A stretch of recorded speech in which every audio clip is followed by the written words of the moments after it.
ini Anda ini masih Islam atau bagaimana? Sudah keluar ya, karena banyak sekali kerusakan di agama Islam. Dan saya sepakat dengan Abang Edis TV bagaimana di Padang ya, emang sudah tidak seperti manusia gitu. Aneh. Oke, baik. Coba saya tes dulu nih, Anda jangan-jangan ngaku Muslim. Coba, kalau Anda orang yang sudah meninggalkan agama Islam, coba saya pengen mendengar bacaan Quran Anda lah, atau doa sholat ketika Anda masih percaya agama Islam, coba. Oke, terima kasih. Mungkin Al-Fatihah bisa saya? Boleh ya? Kalau Al-Fatihah mah ya selalu umum. Jangan Al-Fatihah. Coba surat yang lain. Oke, maunya surat apa, Abang? Contoh Edis? ayat kursi coba. Oke, ayat kursi ya. Silakan. Boleh saya ambil Al-Quran dulu, boleh? Nggak hafal ayat kursi. Ya, karena pada akhirnya kita melihat harokat dan juga beberapanya agar benar. Ya sudah, coba surat apa yang hafal selain Al-Fatihah? Surat Al-Fatihah yang hafal ya seperti surat-surat pendeknya seperti Al-Muluk. Coba surat Al-Muluk, coba. Iya. A'udzu billahi minasyaitonir rajim. Bismillahirrahmanirrahim. Tabarakalladzi biyadihil mulk wa huwa ala kulli syai'in qadir. Alladzi khalaqal mauta wal hayata liyabluwakum ayyukum ahsanu amala wa huwal azizul ghafur. Sah ini Muslim. Ya, oke. Iya, coba apa yang membuat Anda akhirnya meninggalkan agama Islam nih, Kitun? Iya, kita melihat ya bagaimana norma-norma yang tidak tercermin lah dari Islam itu sendiri, dari adabnya, dari moral dan moralnya. Sementara saya melihat kekristenan lebih mulia, kasihnya itu lebih ada gitu dibanding agama-agama yang berada saat ini. Seperti itu Abang Edis. Oke. Berarti Anda melihat Islam dari orang-orang ya, bukan dari ajarannya? Termasuk, pertama itu, kita melihat situasi agama apa yang ia cerminkan gitu loh. Oke? Ya, di dalam Bible dikatakan kita melihat sesuatu itu dari buahnya.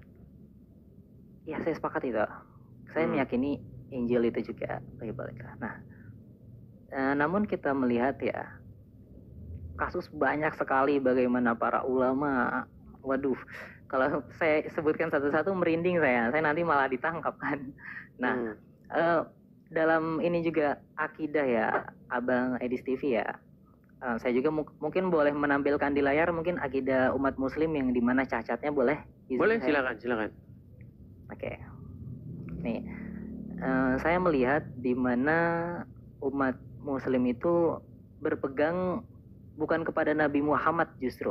Ini juga buat bahan Abang Edis TV ya. Untuk bagaimana umat muslim itu mereka tidak berpegang apa yang Nabi Muhammad katakan. Nah, di sini nih kita akan bongkar ya. Ini terdapat di hadisnya sendiri, yaitu umat muslim mengatakan berpegang kepada dua perkara. Yaitu Al-Quran dan Sunnah. Tapi tidak ada nomor hadisnya, Abang Edis. Tidak ada terdapat di Bukhari, di Muslim, An-Nasai, dan 6 kutubu sitah lainnya. Yang menjadikan ucapan berpegang kepada Al-Quran dan Sunnah ini bukanlah ucapan Nabi Muhammad. Yang mereka ikuti lantas siapa jika bukan Nabi Muhammad, kan gitu pertanyaannya. Gitu loh, ini termasuk fundamental mereka. Seperti itu Abang Edis. Baik, boleh saya tanggapi? Silakan. Baik. Jadi sebenarnya begini ya, saya tidak tahu Anda sudah berapa lama mendalami agama Islam ya. Saya ini sudah mendalami agama Islam selama 13 tahun. Yang saya lihat, kenapa muncul hadis-hadis seperti itu? Karena mereka mendapati bahwa Quran itu tidak menjawab pertanyaan-pertanyaan mereka. Jadi mereka harus membuat buku lain untuk menjawab pertanyaan-pertanyaan yang tidak terjawab itu. Saya kasih contoh misalnya ya Bang ya. Apakah ada di dalam Al-Quran tentang misalnya, ini contoh-contoh sederhana, boleh nggak bertato di dalam Al-Quran? Karena nggak ada hukumnya. Iya, tepat. Boleh nggak misalnya di dalam di dalam Al-Quran bersunat atau tidak bersunat? Tidak ada dalam Al-Quran. Apakah dalam Al-Quran ada perintah bersunat? Nggak ada. Kita mau baca sampai 1000 kali pun tidak bakal ketemu tentang sunat itu. Nah, makanya muncul yang Anda barusan kutip tadi, hadis-hadis yang palsu tadi, yang mursal itu tadi kata Anda. Aku tinggalkan kepada kalian Quran dan As-Sunnah. Sebenarnya ayat itu dikarang supaya apa? Supaya umat muslim punya jawaban atas dalam tanda kutip absennya Al-Quran menjawab pertanyaan-pertanyaan itu. Maka dikaranglah kitab-kitab lain untuk menyempurnakan Al-Quran yang memang tidak lengkap. Saya sepakat Al-Quran tidak lengkap memang. Tidak lengkap. Tetapi ada ayat Al-Quran yang mengatakan bahwa Al-Quran itu menjelaskan segala sesuatu. Di dalam surat An-Nahl ayat 89, sesungguhnya Al-Quran itu adalah kitab yang menjelaskan segala sesuatu. Tapi ketika ditanya apakah kita harus sunat atau tidak, Al-Quran nggak tahu. Iya, betul-betul. Bahkan hukum hakamnya pun tidak jelas ya. Nabi Muhammad tidak mengatakan dan beliau mengadakan suatu perkara yang baru. Iya. Seperti ilmu yang mungkin Abang Edis lebih mengetahui ya, soal ilmu mantik, sorof, balago kan Nabi Muhammad tidak pernah mengajarkan. Nggak ada. Itu semua karang-karangan para ulama begitu. Mereka harus membuat yang sedemikian rupa, yang sedemikian rumit untuk menghalangi orang Islam membuka Al-Quran. Makanya dikatakan, kalau kamu tidak sesuai dengan pemahaman para ulama, kamu sesat. Itu adalah sebagaimana mereka akan membuat sebuah pengaruh begitu terhadap orang-orang awam, sehingga mereka akhirnya dikontrol. Iya. Akhirnya mereka tidak punya keberanian untuk mendalami Al-Quran. Mereka tidak punya kapasitas untuk memahami Al-Quran. Yang punya kapasitas hanya ulama-ulama saja begitu. Iya, dan juga saya akan menampilkan satu layar lagi, boleh ya, Pak? Silakan. Ini ada yang dikategorikan Nabi Muhammad justru yang mengatakan para ulama di akhir zaman. Jadi Nabi Muhammad yang sendiri yang memberikan sebuah justifikasi kepada mereka gitu. Ini terdapat di Al-Misikat Al-Masabi, hadisnya juga sahih nomor 276, di mana mengatakan Nabi Muhammad di akhir zaman Islam hanya tinggal namanya gitu. Iya, betul. Dan Al-Quran tulisannya saja, masjidnya megah namun tidak ada hidayah di dalamnya. Nah, dilanjutkan oleh Nabi Muhammad di sini, para ulama, nah di atas ini nih, para ulama mereka orang yang paling sejahat-jahatnya makhluk. Ya. Tapi gini Bang, itu semua bertentangan dengan omongan Muhammad sendiri. Pokoknya setiap Muhammad ngomong sesuatu, nanti ada yang bertentangan dengan omongannya itu. Contoh nih, bahwa agama Islam nanti itu akan terasa asing, betul nggak? Bahwa agama Islam itu akan ditinggalkan, bahkan orang merasa aneh dengan sebutan agama Islam, betul? Ya, artinya menurut prediksi Muhammad agama Islam itu akan punah, akan musnah, betul? Iya, akan habis. Tapi nanti di sisi yang lain mengatakan Islam akan berjaya. Makanya satu sama lain akan cakar-cakaran.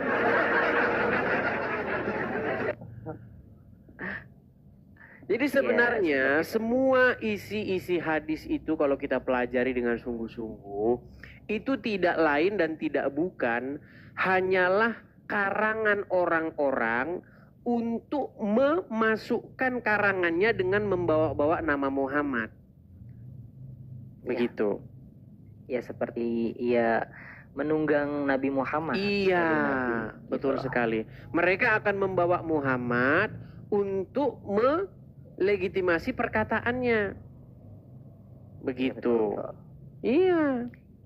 Jadi mereka akan Sudah. dengan sesuka hatinya mengarang cerita. Begitu misalnya. Makanya kalau kita baca hadis, seolah-olah Muhammad itu kayak orang tukang ngomong sendiri. Buka hadis-hadis, Muhammad itu akan Anda dapati sebagai orang yang tukang ngigau. Tiba-tiba nggak ada angin, nggak ada petir, dia ngomong. Iya. Contoh. Salah satu yang membuat ini, contoh. Masalah misalnya tentang apa yang umum yang orang muslim ini, misalnya sholatlah kamu sebagaimana kamu melihat saya sholat gitu, Oke. ya kan ada hadis itu. Coba dalam rangka apa Muhammad ngomong begitu? Siapa lawan bicaranya? Saya belum tahu sampai sana sih. Iya, Mungkin Muhammad lagi ngomong sama angin. Iya. oke. Setiap kita lihat, kalau muslim mereka mengatakan mereka melakukan sebuah sortir terhadap hadis itu dengan metode perawi, sanad, ya kan? Kemudian itulah ilmu-ilmu hadis itu, ulumul hadis itu kan. Tapi kalau saya beda. Bagaimana cara saya menemukan sehadis itu palsu atau enggak? Cara saya gampang. Ketika Muhammad ngomong sendiri, nggak ada angin, nggak ada petir, kadang-kadang dia ngomong sama tembok, itu udah pasti palsu. Nah, jadi tanpa indikasi terlebih dahulu ya, Iya. Bapak. Tidak ada jalan ceritanya, tidak ada asbabul wurudnya. Tiba-tiba Muhammad ngomong sendiri. Iya. Jadi Iya. inilah yang menjadi indikator ya, para umatnya tidak sadar mereka telah menjadi bumerang bahkan untuk umat Islam itu sendiri. Saya mau nanya, izin bertanya sama Abang Edi. Silakan. Tapi saya ingin bertanya satu hal ya. Menurut Abang Edis itu, saya masih ingin memahami, mendalami agama kekristenan. Bagaimana sih cara kita mengenal Tuhan itu sendiri, mungkin dengan perspektif Abang Edis melihat? Ya, dengan memahami firman-firmannya, dengan memahami apa yang diajarkannya, begitu. Makanya saya sarankan uninstall Quran, install Bible. Gitu. Jadi bagaimana kita memahami atau ingin mengenal Tuhan, pelajarilah Bible. Baca, ya kan, dari A sampai Z, begitu. Saya sudah lakukan itu, Bang. Saya sudah lakukan membaca Al-Quran dan membaca Bible. Saya nggak mau katanya. Oke. Setelah saya pelajari, memang kesimpulan saya itu. Setiap orang yang membaca Al-Quran dan membaca Bible dengan sungguh-sungguh, pasti akan menyimpulkan kesimpulan yang sama dengan saya. Bahwa Al-Quran tiada lain adalah buku yang isinya banyak menjiplak isi Bible. Tapi jiplaknya buru-buru sehingga ngacau balau. Ya, saya juga melihat ya, ketika baca Bible sendiri, itu dikisahkan Nabi Adam. Namun di dalam Al-Quran itu sangat sedikit kisah dari Nabi Adam. Berbanding Bible sangat detail. Ya. Gitu lah. Tapi sekalipun demikian, Bible tidak pernah mengklaim bahwa buku ini sangat detail, menjelaskan segala sesuatu. Nggak pernah Bible mengklaim buku seperti itu.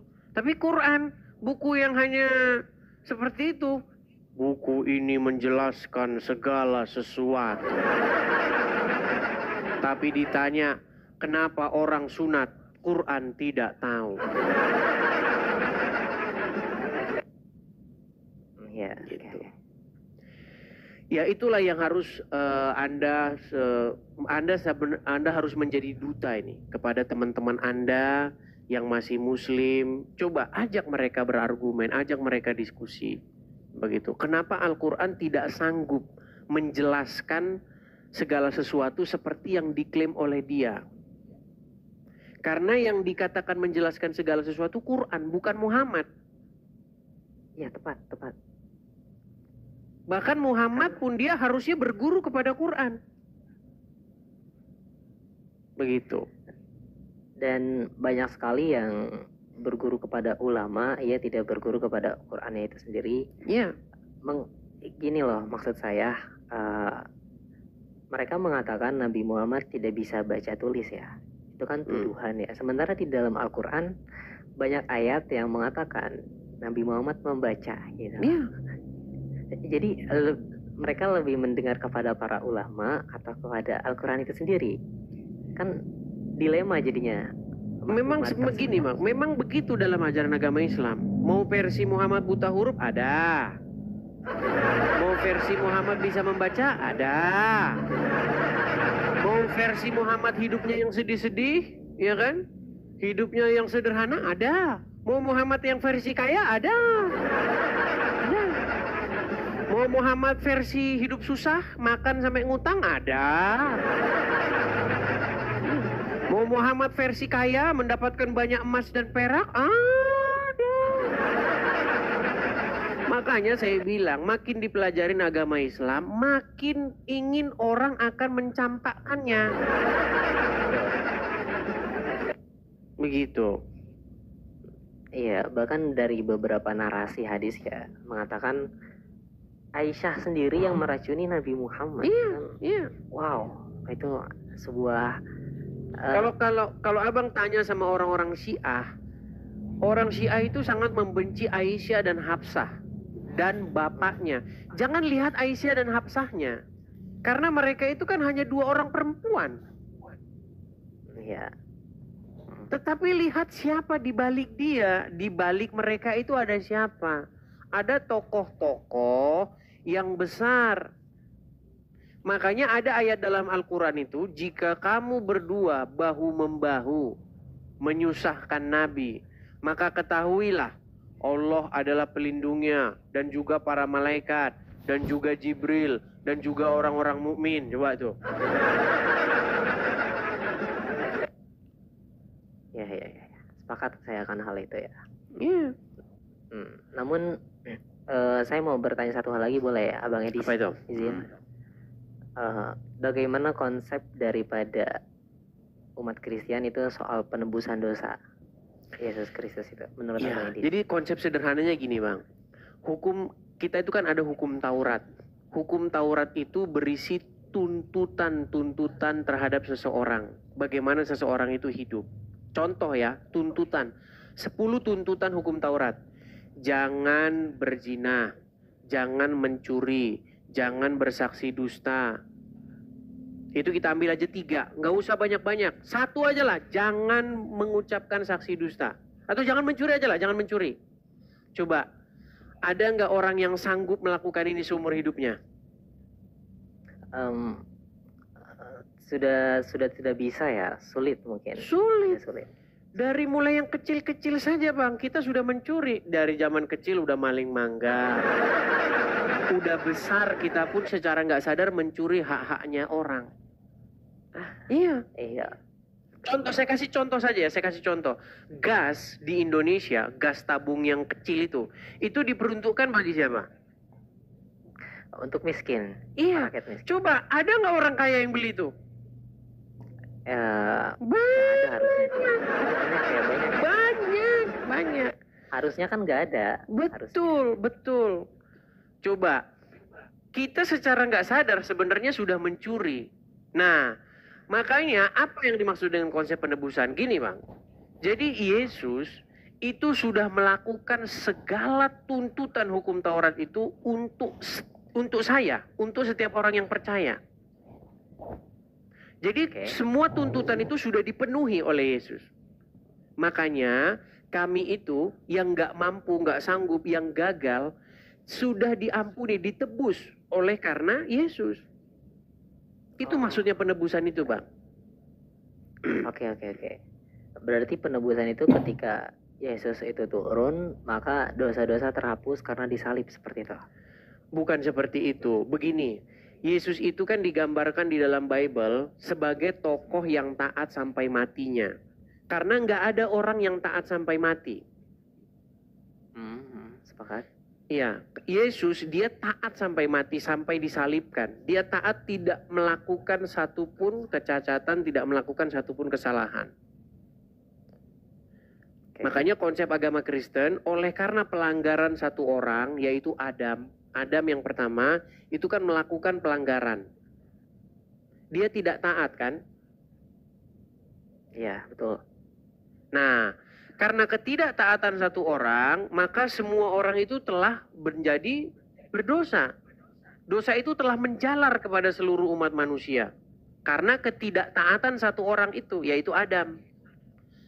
Tetapi ada Adam yang kedua. Yesus dikatakan dalam Bible itu sebagai Adam yang kedua. Nah, Adam yang kedua, dia taat sampai mati, bahkan sampai mati disalibkan. Nah, ketika Yesus disalibkan, tercurah darahnya sampai mati, maka oleh karena ketaatan satu orang pula, maka setiap orang beroleh keselamatan. Jadi orang yang menerima Yesus itu adalah orang yang ditebus oleh karena Yesus sudah melakukan segala hukum, segala tuntutan hukum Taurat itu untuk dia. Seperti saya ini. Saya jatuh dalam dosa berkali-kali.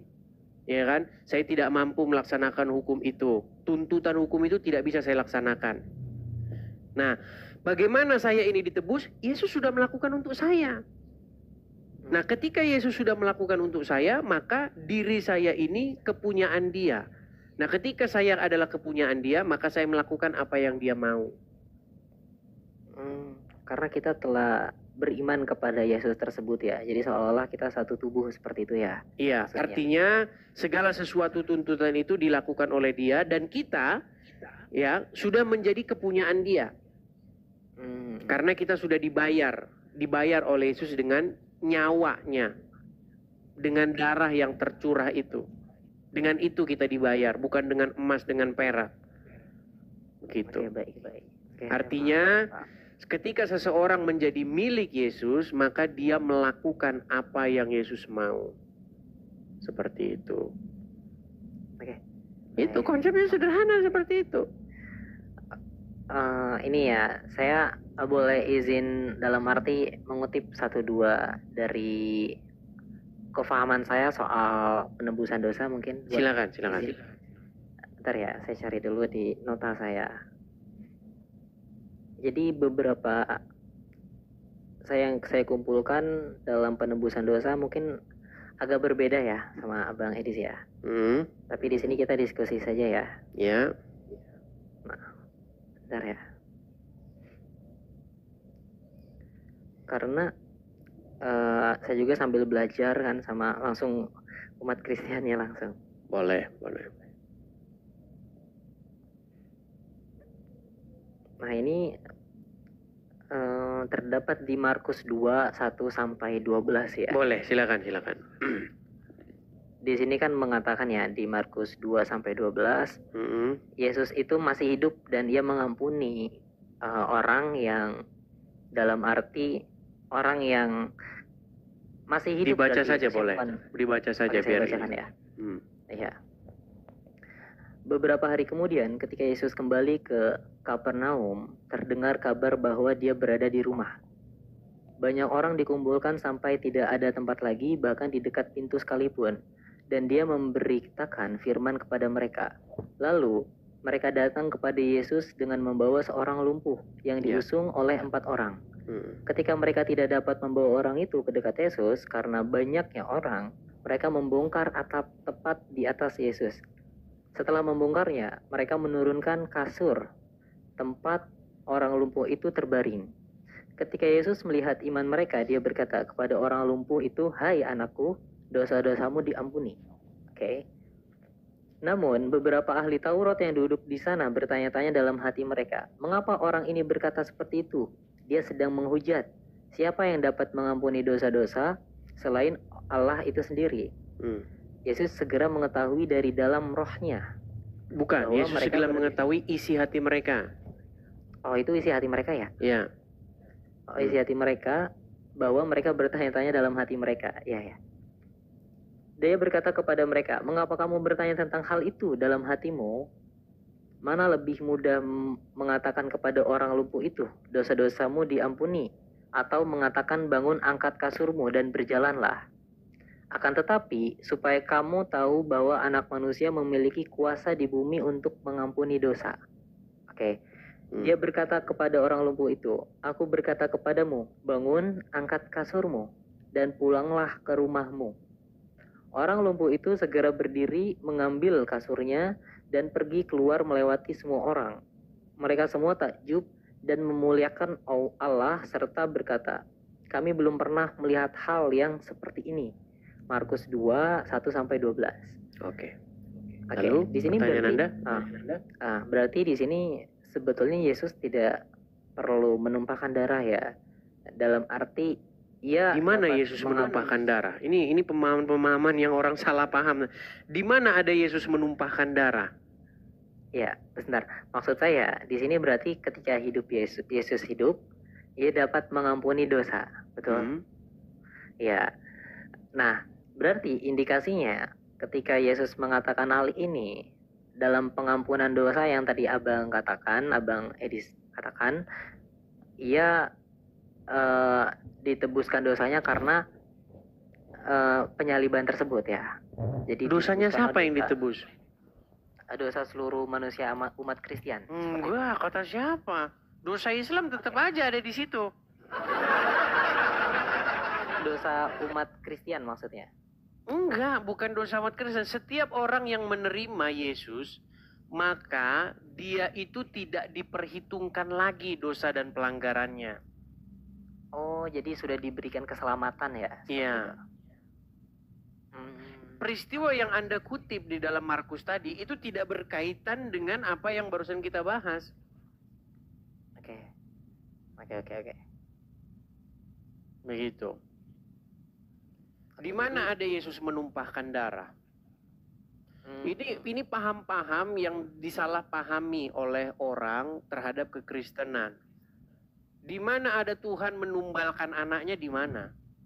Nggak ada itu dalam ajaran Kristen tuh, nggak ada.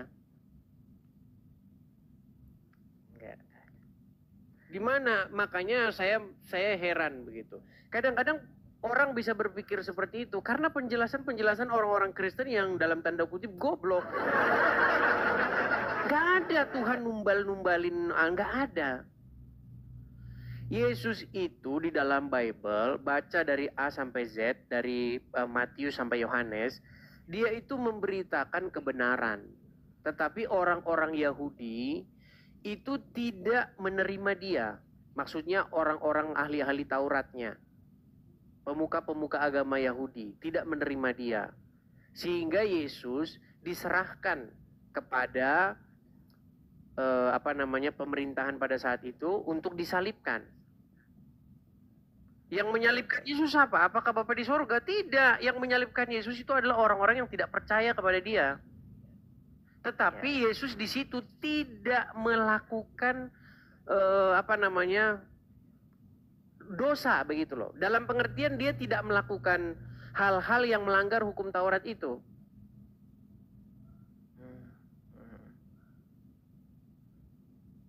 Jadi semua orang dituntut untuk melakukan apa yang tertulis di dalam hukum Taurat. Tetapi tidak ada yang sanggup melakukannya. Hanya Yesus yang sanggup melakukannya. Sampai akhirnya. Jadi tidak melakukan kesalahan satupun. Nah, karena hal itu maka itu dianggap sebagai kebenaran. Jadi tidak ada kecacatan lah dalam arti Yesus ini ya. Iya. Ada kesalahan-kesalahan tersebut. Iya, makanya dikatakan dia sebagai anak domba yang tidak bercacat celah. Masya Allah. Haleluya, haleluya. Ya, dan dia tidak datang mempersembahkan darah binatang, darah domba dibawa untuk seperti yang dilakukan oleh imam-imam besar. Tetapi dia membawa darahnya sendiri. Itu pengertiannya maksudnya dia membawa kesolehan dan ketaatannya sendiri kepada Bapa di sorga. Oh, seperti itu pemahamannya. Baik-baik. Iya. Jadi saya dapat poin ya dari tadi awal tentang bagaimana Tuhan yang dimaksudkan. Yang kedua ini soal penebusan dosa. Oke. Ya, masalahnya begini. Sebenarnya masalahnya bukan ini. Masalahnya banyak orang belum buka Bible, tapi ingin tanyanya terlalu jauh. Iya, takut Iya. malahan. Jadi percuma gitu loh. Lebih bagus buka dulu Bible. Kemudian kalau didapati ada pertanyaan-pertanyaan yang baru tidak dimengerti, nah itu baru lebih enak. Sebenarnya udah jelas kok dalam Bible itu. Banyak orang itu nggak mau baca. Iya. Jangankan Anda, yang Kristen banyak nggak mau baca. Ya karena saya lihat sendiri ya, itu dua sampai 3 kali lipat kayaknya Al-Quran itu lebih tebal deh. Karena saking banyaknya itu. Bukan berarti Tidak. Al-Quran itu banyak berisi pengulangan-pengulangan. Seandainya kata-kata yang diulang-ulang dalam Al-Quran itu dipres jadi satu, Al-Quran itu jadinya hanya beberapa lembar saja. Oke. Begitu. Yang satu yang saya inginkan atau satu yang saya tangkap dari Anda punya Bible nggak di rumah? Kebetulan saya ada di PDF saja sih, udah download juga. Baru Cuma hanya download. baca-baca. Ya, Belum pernah baca. Dibaca di sini. Saya baru mempelajari sebulan 2 bulan seperti itu. Iya, coba dipelajari dulu. Nanti kalau sudah dibaca, dipahami, baru nanti ngerti apa yang saya maksudkan seperti itu. Ya, jadi nggak ada konsep-konsep dari dalam Kristen bahwa bapak atau Tuhan numbalin anaknya sendiri, nggak ada itu. Ya, berarti yang berucap seperti itu adalah Kristen yang salah gitu ya? Iya, itu orang-orang Kristen yang goblok yang setengah mati. Nggak ada itu. Oke. Nggak ada. Numbalin anaknya sendiri, nggak ada. Maksudnya bukan seperti itu.